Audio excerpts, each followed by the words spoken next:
I mean, far be it from me to suggest that someone is repeating something that happened on this program a few days ago, but when it was raining miserably on, was that Monday or Tuesday?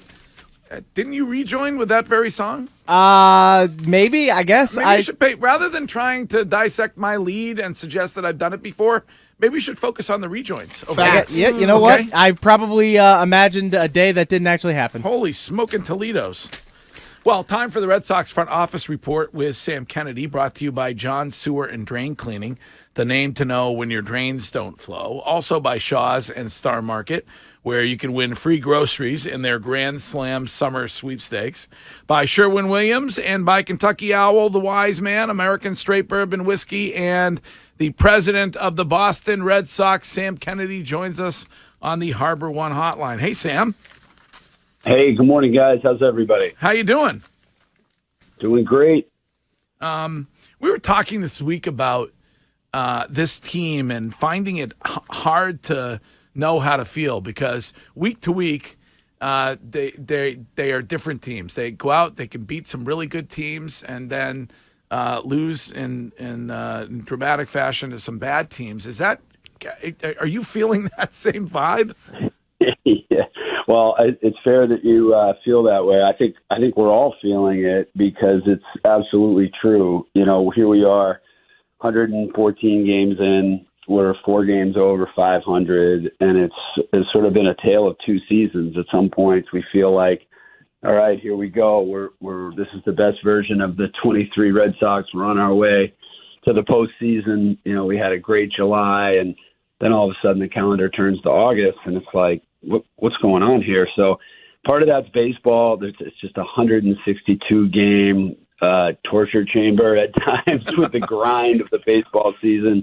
But our hope here is that we're going to sort of save our best baseball for the last 48 games and get back into this thing, which we certainly believe we can do.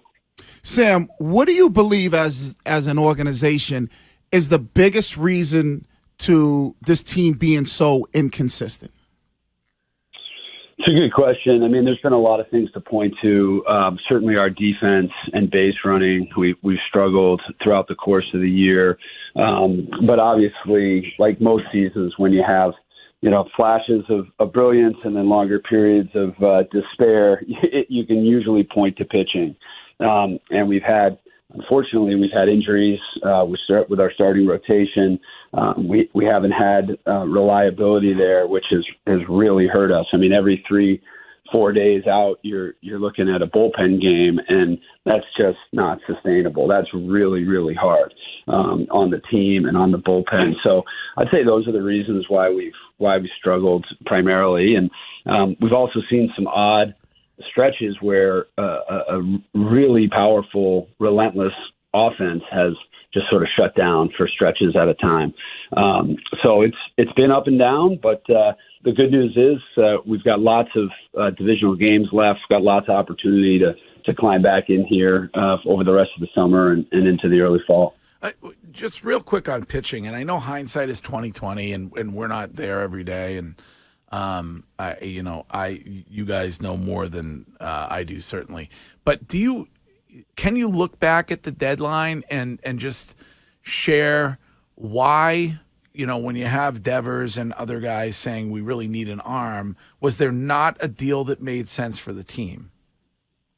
Yeah, that's just it, Greg. You nailed it. I mean, obviously we made a couple of smaller deals in terms of acquiring Nick Robertson and Justin Hageman, and we got Mauricio Rivera, right-handed pitcher. But there weren't any other deals that I think would have grabbed headlines that we matched up on. And I can tell you that Chaim at BOH and everyone in baseball operations was trying really, really hard to, as they say in baseball ops, match up on a deal that would help us in the short term. But we just didn't get there. And the interesting thing is for our fan base, I mean, there are so many assets in our system that are desirable. And that clubs want and are interested in. And just frankly, we're not willing to part with them. We think we have the ability to compete and win this year.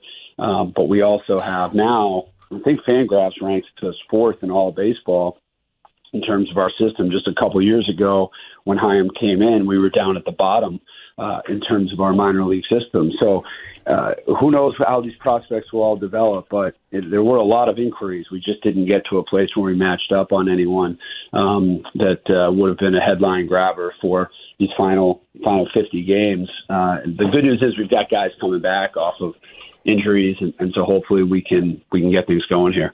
Well, Sam, I don't think the headline grabber is what fans are worried about. I think if we're the fans that I speak to that see the farm system being replenished, see is it replenished for the fact that you can then utilize some of those assets for players that can help this team win now. And you said last night no one's giving up. It just, this past weekend at Fenway Park, with the Blue Jays taking over right afterwards, why will you not risk a couple of players that are in the pipeline for guys that will help yourself now as opposed to continuing to wait for their arrival in a couple of years? Yeah, it's a fair question. I think just pointing back to what I said earlier about the willingness to part ways with certain players for players on other teams, we just didn't match up. We didn't think it was in the best interest of the organization to make certain moves, and we can't go into specific situations because that would violate baseball rules. But I can just tell you there was a lot of activity. The trade deadline's interesting.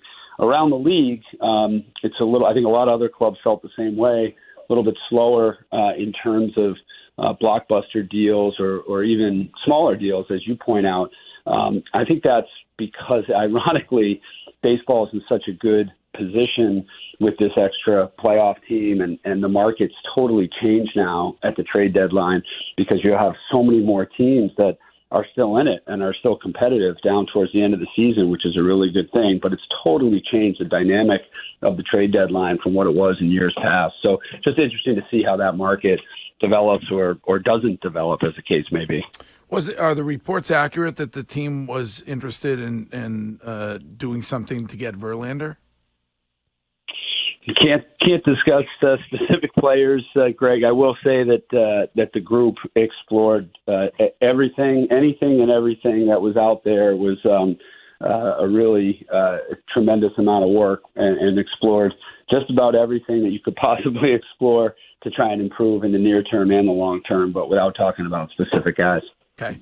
The Sherwin-Williams question of the week is from Todd Picnic at Stewart Painting in Hingham and Hyannis. And Todd wants to know what kind of an impact you see Chris Sale having once he returns to the rotation.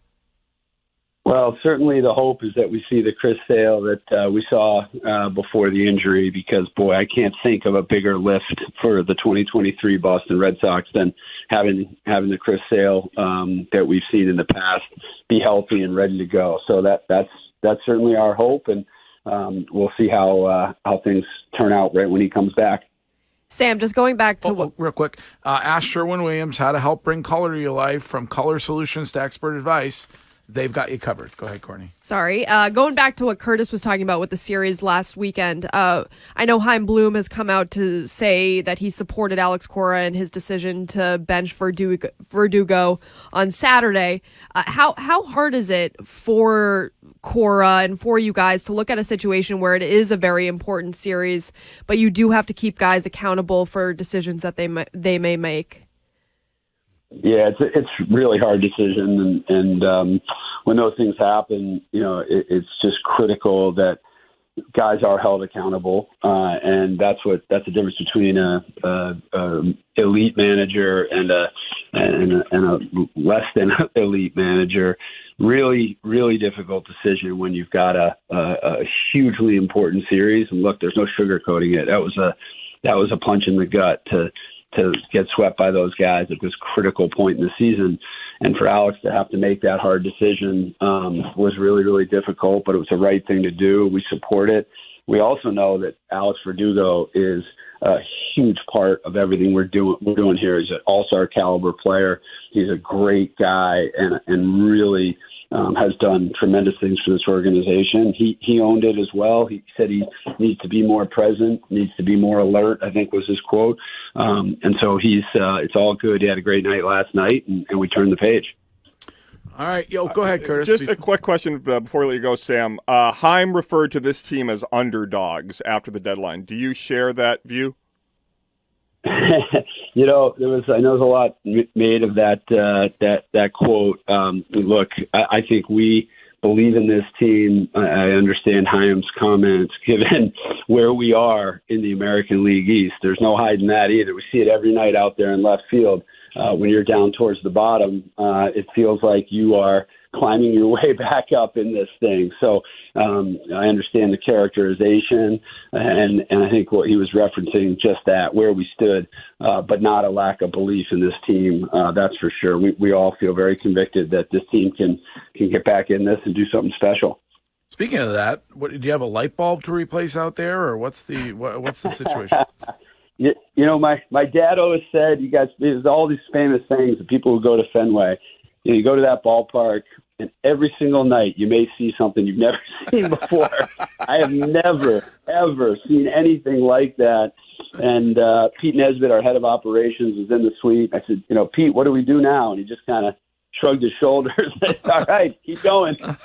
I've never seen anything like that. All right. Well, just make sure you replace it with the proper bulb for the environment. Correct. I forget which one are those now. It's the I forget. Incandescent. Yes, incandescent. Make sure that it's replaced properly.